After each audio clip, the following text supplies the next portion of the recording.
يلا رجاله طلعوا دلوقتي. لا ارفعوها عادي، ارفعوها عادي عشان يشوفوها.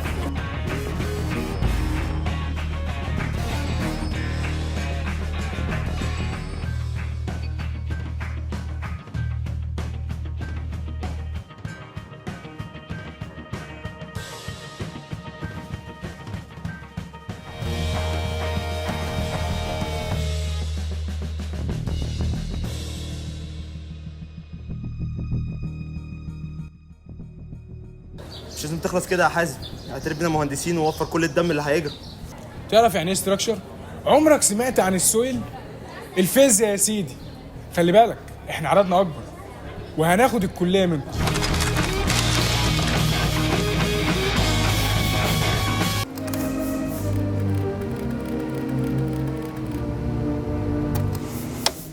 قسم عمارة بجانب قسم ديكور بيمثلوا الجانب الهندسي في الكلية، ولكن نظرا ان قسم ديكور الدراسة فيه الى حد ما تعتبر مزيج ما بين الهندسة والفن، فقسم عمارة نقدر نقول ان هو الكور الاساسي بتاع الجانب الهندسي في كلية الفنون الجميلة بالزمالك.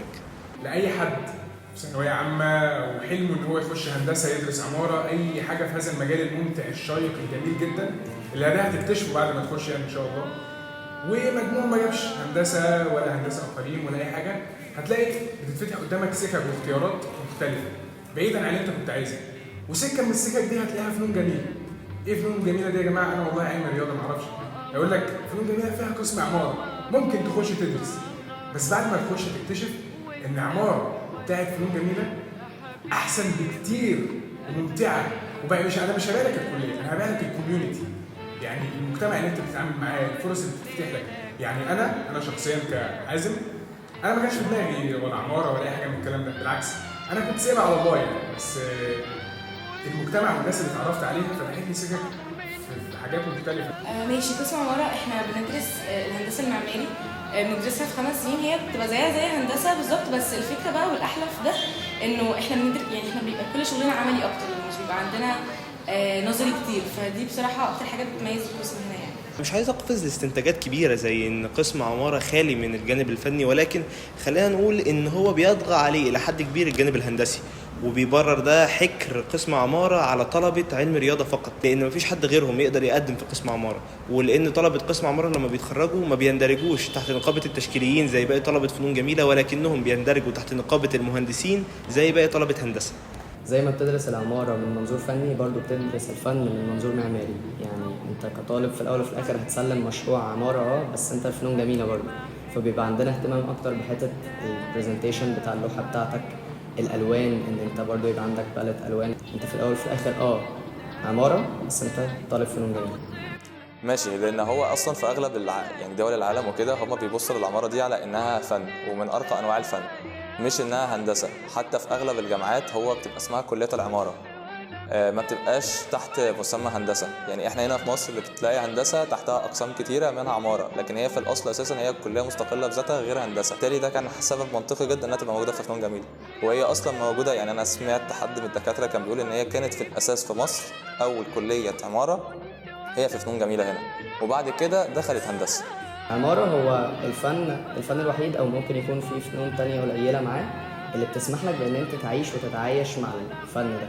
ممكن في يوم من الايام ان هي تتحول لكيان كامل موجود، المستهلك يقعد معاه ويتعامل ويشوف مميزاته وعيوبه، ويشوف هو مرتاح او لا. يكون في لغة تواصل معينة ما بين الفنان والمستهلك. عدد الطلبة في قسم عمارة بيتراوح ما بين 300 ل 400 طالب، ولسبب ما قسم عمارة هو القسم الأقرب لتحقيق معادلة المساواة ما بين عدد الطلبة الولاد والبنات، على عكس أقسام زي تصوير ونحت وديكور العدد البنات فيهم بيكون طاغي لسبب ما أنا لا أعلمه. قسم عمارة بيطغى فيه الجانب الذكوري شوية. معلومة ملهاش لازمة قوي، ولكن لو بتعمل في حساباتك بعض الحسابات الجانبية أكيد هتهمك. عشان يعني المهندسين وكده، فهم بقى الولاد بيفتكروا ان هم بقى المهندسين. بس انا مثلا هو يمكن عشان قسم صعب فالبنات بتخاف ان هي تخشه، بس انا حباه، فحابه ان انا اكون موجوده يعني. وحاسه ان ممكن مثلا بعد التخرج وكده يبقى في يعني فكره ان احنا المهندسين ممكن ننزل مواقع وكده، ففي بنات بتستصعب الموضوع ده. بس انت خليكي سترونج اندبندنت وومن وما تخافيش وتدخلي عماره عادي. طلبة قسم عمارة كلهم بيمروا باختبار قدرات معني بيهم هم بس، على عكس باقي طلبة فنون عام وقسم ديكور كلهم بيمروا باختبار قدرات فنون جميلة العادي، مع اختلاف ان طلبة قسم ديكور لازم يكونوا علمي علوم، وقسم عمارة ليه اختبار قدرات مختلف شوية، اختبار قدرات وتاني حكر على طلبة علمي رياضة. الحلو في فنون جميله مش بس في عماره، فنون جميله كتوتال ان الناس اللي فيها سالكه، تمام، سالكه وصافين لبعض. لو شايفك مقصر في نقطه معينه هيساعدك من غير ما تطلب منه، هيقول لك انا شايف المشروع بتاعك مش وحش بس تعدل في الحته الفلانيه، ولما تعدلها تعرف ان هو كان معاه حق، وكلها وجهات نظر. والحلو في عماره ان مفيش حاجه غلط، مفيش فكره غلط، في صح وفي الاصح، فاهم؟ بس اكتر حاجه انا بحبها في عماره الناس والمجتمع وزمايلك واصحابك والدكاتره اللي عمرهم ما هيرفضوا لك طلب، ولا هيقول لك لا انا مش فاضي دلوقتي تعالى لي وقت تاني، لا بالعكس هيساعدك قبل ما يساعد نفسه. المجال يسمح لك ان انت تدوس على نفسك قوي، تجتهد وتوصل لنقطه عاليه قوي، وبرده في الاوبشن الموجود بتاع كل الناس اللي هو ان احنا هنتكاسل ومش هنشتغل وهنبوظ بكل بساطه.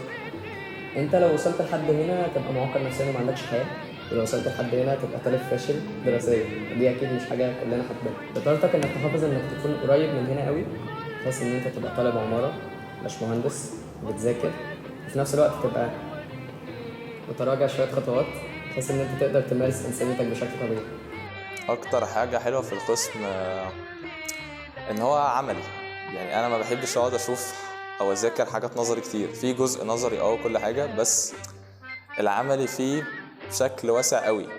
ساعات بحس ان هو ضغطك وكل حاجه، بس انت مستمتع، انت على طول بتفكر، وبيخليك تشوف الحاجه بنظره مختلفه، انك بتقعد تحلل كل حاجه حواليك وتبدا تشوف بقى المباني. وبعدين انت العماره هي مرتبطه بكل حاجه، انت طول ما انت ماشي بتتعامل مع مباني وفراغات انت بتتعامل معاها كل يوم، عايش جواها. العماره برضو فيها ميزه ان هي دايركت مع الانسان، انك بتصمم حاجه فانت مصمم بتصممها لاشخاص تانيين هيشتغلوا فيها او هيعيشوا فيها او هيتعاملوا معاها، فدي حاجه ممتعه. يعني لما تيجي تفكر فيها ان انت الحاجه اللي انت بعد كده هتصممها او كده في ناس هتعيش فيها او هتستخدمها. قسم عمارة هو القسم المتفرد بفكرة ان مفيش شعب جوه القسم، مجرد ما تدخل عمارة لحد ما تتخرج انت عمارة 5 سنين بدون اي نوع من انواع التشعيب، وفي النهاية لما بتتخرج بيبقى عندك رفاهية الاختيار عايز تشتغل في ايه بالظبط من العملية اللي بتكون درستها بالكامل في خلال سنين دراستك في الكلية. كل حاجه بتيجي مع الوقت، يعني انت في اعدادي ليفل معرفتك والبيزكس اللي انت بتاخدها يا دوبك تقدر تنمي البيزكس، بس ما ينفعش ان انا وانا في اعدادي اقعد اقول ده انا عايز اتعلم كل البرامج وانا اصلا مش متاسس كويس، فبالتالي لما بستعجل ما بلحقش اي حاجه. حاول تكون صحاب كتير، تختار صحابك اللي دول هيكملوا معاك وهيأثروا على أدائك بشكل كبير جدا. اتبسط بكل حاجة، انزل جولات كتير، جولات في معالم إسلامية، في معالم آثار وحضارة، اتفرج كتير عامة، اتفرج على كل حاجة، على بنترست يا سيدي وانت قاعد في البيت، تمام؟ خلي فقرة يوميا كده تقعد تتفرج على العمارة وشكل التصميمات بتاعت الناس وازاي بتفكر وازاي بتبدع.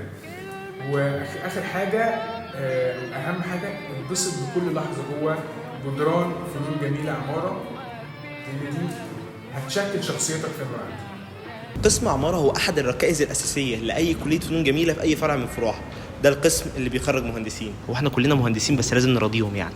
وفي الختام شكر خاص للمهندسين اللي طلعوا معايا في الفيديو. لو الحلقه عجباك ما تنساش تعمل لايك وشارك الحلقه عشان توصل لاكبر عدد من الناس، ولو عايز تعرف اكتر اعمل اشتراك وتابعني على وسائل التواصل الاجتماعي. وفي الختام انا عبد الرحمن يسري، واهلا بيكم في يسري الوثائقيه.